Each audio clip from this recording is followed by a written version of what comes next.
Tere kõigile!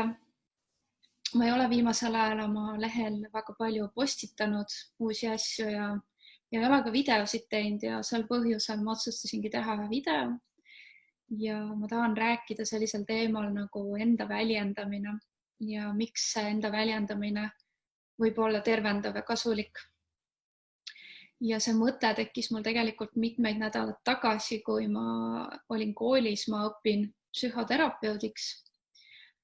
Ja seal koolis, kui ma siis läksin järgnevale moodulile, oli minu sees sellel päeval olnud selline sisemine kogemus ja tunne, kuidas ma kogesin maailma enda ümber.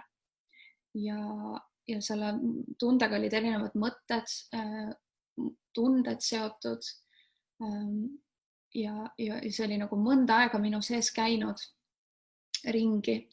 Ja ma tundsin, et kui me olime grupis seal koolis ja just oli see hetk, kus kõik pidid jagama või oli võimalus jagada, kuidas on läinud vahepeal, mis on toimunud elus,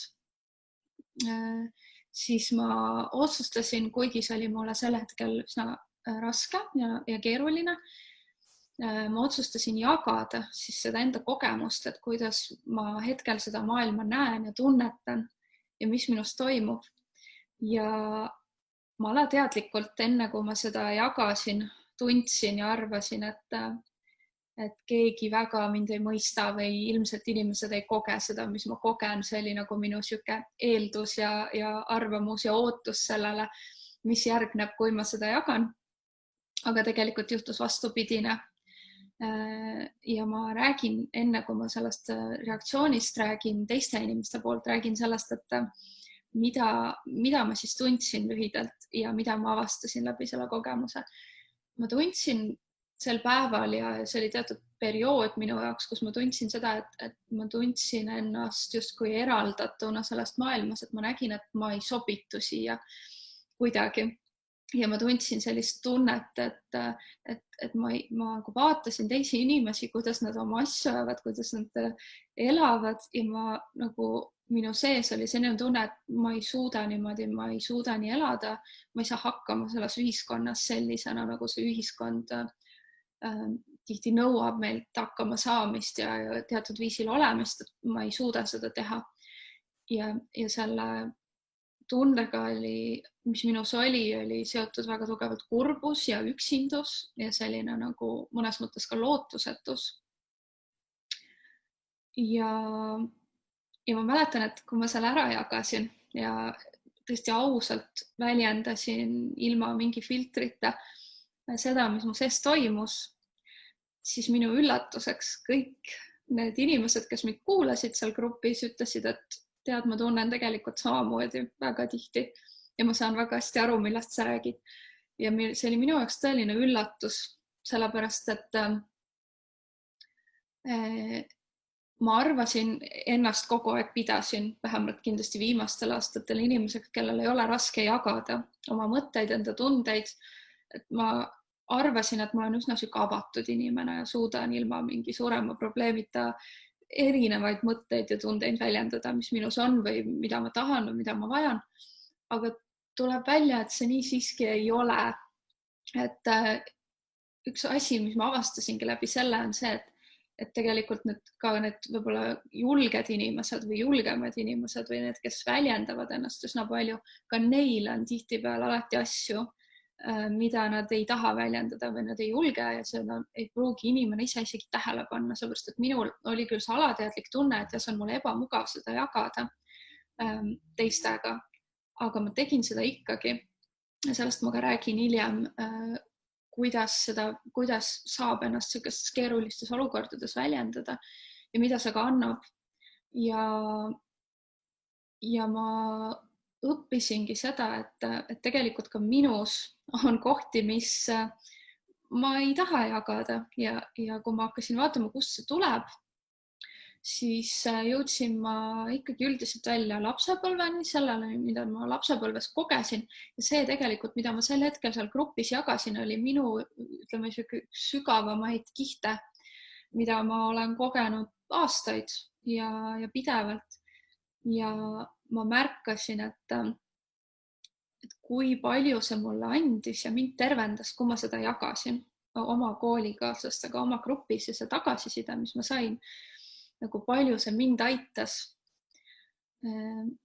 Sest mis selle teema juures, miks ma sellest räägin ka, miks see on väga oluline, see on see, mida ma hästi palju näen oma töös inimestega ja ka õppides väga palju tegeledes psühholoogia enesearenguga, on see, et väga paljud inimesed tegelikult tunnevad ennast väga üksikuna, elades ka suurlinnades inimeste keskel, siis nad tegelikult sisimas tunnevad ennast väga üksikuna. Ja see üksindus suures osas tuleb sellest, et see on väga palju seotud meie lapsepõlvega, sellega, kuidas meid on kasvatatud, aga sellega, et me ei oska justkui ja me ei taipa aru saada, et tegelikult see, mis minu sees võib toimuda või kuidas mina võin maailma kogeda, kuigi mulle võib tunduda, et see on väga erinev teistest ja ma olen kuidagi väga erinev, siis tegelikult kui näiteks julgeda ennast avada mingis hetkes, turvalises, hoitud hetkes ja inimestega, keda sa usaldad, siis tegelikult see üllatus, mis võib tulla sellest, et see, mida sina väga eriliseks pidasid või väga võib-olla individuaalseks, ei pruugi olla nii individuaalne. Paljud inimesed võivad seda enda sees tunda, mida ka sina tunned, aga nad näiteks ei julge seda avada või ei oska avada. Ja sellega, kui seda teha, toimub tegelikult väga suur tervenemine, mitte ainult selle jaoks, kes jagab, vaid ka nende jaoks, kes seda kuulavad ja ka endast teadvustavad neid asju. Et see üksinduse tunne, mida paljud kogevad, on tegelikult just ületatav või läbitav sellega, kui me õpime ennast autentselt ja päriselt väljendama. Seda, mida me päriselt kogeme mingis hetkes, see, mida me päriselt tunneme, see enda väljendamine on ka enda tõega seotud.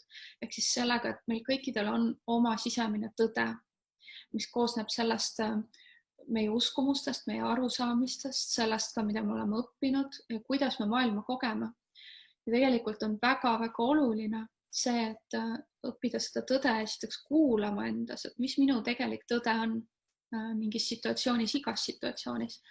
Ja siis ka seda tõde väljendama. Ja alguses see võib tunduda väga hirmutav ja väga ebameeldiv.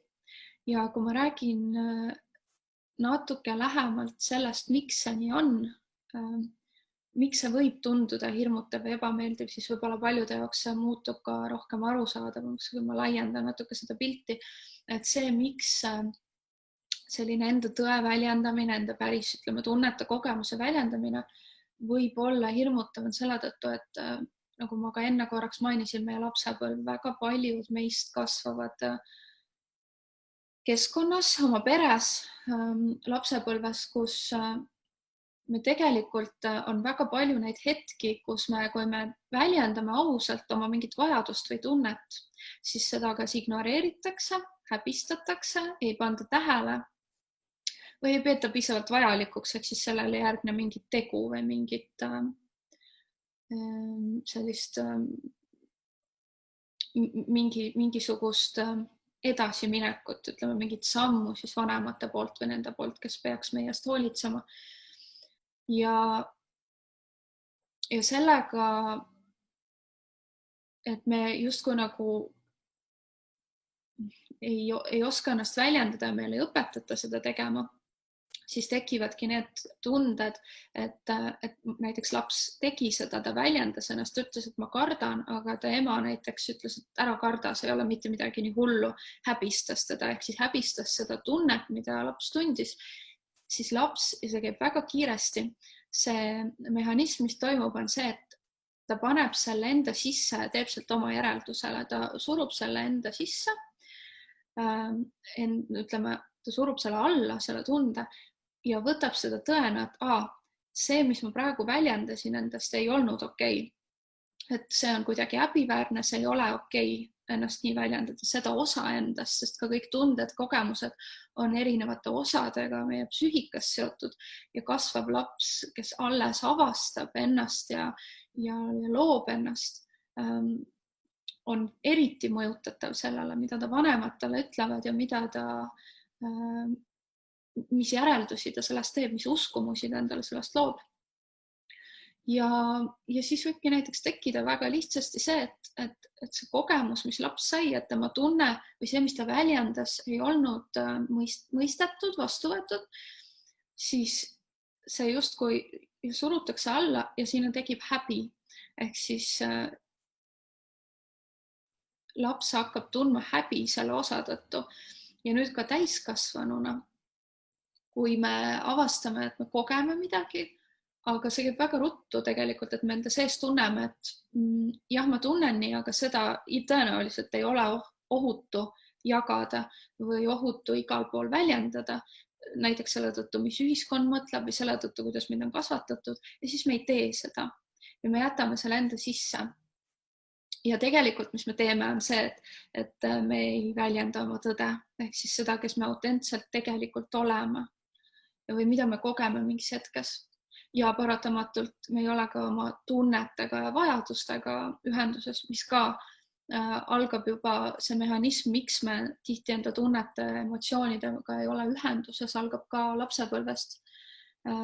Sellepärast, et väga tihti pere, kus me kasvame, toimib selliselt, et teatud tunded ei ole sotsiaalselt üldiselt, aga ka perekondlikult aktsepteeritav.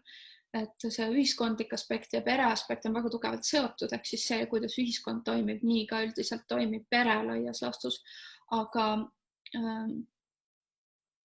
need teatud tunded, nagu näiteks viha või kurbus või hirm, olenevalt perest, on mingid tunded, mis on nagu tabu, need ei ole okei ja neid ei ole okei väljendada.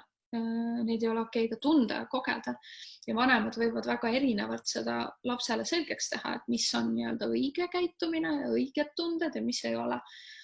Ja nii me kujuneme ja mis juhtub on see, et me ei kujune välja terviklikuna, autentsena selle isiksuse, me ei kasva selleks isiksuseks, kes me tegelikult oleme, vaid meis on justkui nagu sellised lüngad, tühimikud ja me oleme oma psüühikas tihti nagu killustatud, kus need erinevad osad meist, kes ei ole saanud märgatud, kes ei ole olnud nähtud, need ei saa nagu tervikuks moodustuda, ei teki integratsiooni, ei teki ka sellist eneseteadlikkust sellest, et enda erinevatest osadest lapsel. Ja nüüd tulles tagasi siis selleni, kust ma alustasin seda teemat, et kui ma seda jagasin, mida mina endast tundsin, oligi seesama tervenemine, et ma tundsin, et midagi, mida ma ei ole julgenud väga palju jagada teistega, sest mina olen arvanud, mille ma võtsin lapsepõlvest, et tõenäoliselt teised ei koge asju niimoodi, siis tegelikult see ei olnud niimoodi. Ja minu justkui see väike osa minust sai, ütleme, väljaspoolt ja ka minu poolt heakskiidu ja ma sain teadlikumaks sellest osast ja ma tervenesin väga suuresti. Et ja selline väljendamine tihti vajab julgust, sellepärast et nagu ma ütlesin, siis lapsena me oleme märganud, et kui me midagi väljendame, siis meid kas karistatakse selle eest. Ma ei mõtle kõiki asju, mis me väljendame, vaid asju, mis siis nii-öelda ei ole aktsepteeritavad selles peres. Või tunded, mis ei ole aktsepteeritavad või kogemused, mis ei ole aktsepteeritavad, et kui me seda teeme, siis sellele on mingi tagajärg, et siis kas meid karistatakse, meid ignoreeritakse või seda ei peeta üldse oluliseks. Ja sellega antakse ka lapsele signaal, et see ei olegi oluline, seega sa ei peaks seda väljendama. Et seda täiskasvanuna uuesti hakata tegema ja märkama, siis see vajab päris palju julgust. Aga see julgus on niivõrd oluline aspekt ja seda julgust saab kasvatada. Näiteks saab seda julgust kasvatada just nimelt läbi selle väljendamise. Seda julgust saab kasvatada ka niimoodi, et sa näiteks oma lähiringkonnas või inimestega, keda sa usaldad, võib-olla neid on üks inimene, võib-olla mitu, aga kui need inimesed on, et sa saad nendega sellest rääkida, sa saad väljendada seda, mida sa võib-olla kõikidega ei julge väljendada, sa ka ütled ja räägid seda tagapõhja, et miks see raske sulle on. Et kas selle läbi tekib see julgus ja tervenemine, et sa ütleme 1-2 inimesele või siis näiteks teraapia situatsioonis terapeudile räägid sellest, et see on koht, kust alustada. Aga see julgus ja see eneseteadlikkus, mis seal tekib, on hästi-hästi oluline. Selleks, et nii-öelda kasvada iseendaks ja saada teadlikumaks endast, enda erinevatest osadest. Ja see enda väljendamine on loomulikult väga tugevalt seotud ka suhetega, intiimsuhetega, ehk siis inimesed tihti paari suhtes ka, nad tegelikult ei väljenda kõiki osi endast, tihti jagatakse seda 2, et on nagu 2 osa. Meil on üks osa, mida me avatult väljendame, mis on nii-öelda, mida me väljapoole näitame maailmale, teistele inimestele, mis on sotsiaalselt aktsepteeritav. Ja see käib kõik alateadlikult, et me ei tee seda teadlikult või me ei lülita justkui, et nüüd ma näitan seda osa ja nüüd seda, vaid see toimub automaatselt. Ja me näitame ka eriti armudes, eriti suhte alguses seda ühte osa endast, seda, mis on sotsiaalselt aktsepteeritav ja mis ei ole meid ohtu seadnud ka meie vanemate silmis, ühiskonna silmis. Aga seal all nii-öelda on väga palju muud ja meis on väga palju muid kihte, mida me nii teistele kui iseendale ei julge näidata või ei oska näidata. Ja suhtesse tuleb ühel või teisel viisil välja, siis kui see suhte algusfaas on läbi, siis tavaliselt hakkavad need nii-öelda varjatumad, ebateadlikumad osad välja tulema. Ja ka see on tegelikult väga suurepärane koht suhtes, kui see on teadlik suhe ja üksteist hoidev suhe, sellest rääkida ja rääkida nendest ebamugavatest asjadest, nendest asjadest, mida ma pole julge kellegagi jagada, sest see tohutult suurendab suhtes lähedust ja intiimsust, seda päris lähedust ja intiimsust.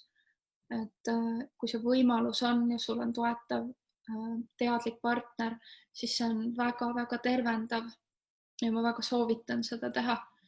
Seepärast, et see annab ka teisele inimesele, su partnerile selle võimaluse jagada asju, mida võib-olla kui sa räägid talle, et tead, ma kogen selles olukorras sellist asja, annab ka talle selle julguse ühel hetkel seda teha ja väljendada. Ehk siis niimoodi me tegelikult läbi iseenda ja nende taipamiste aitame ka teisi ja kasvatame ja arendame kaudselt ka teisi.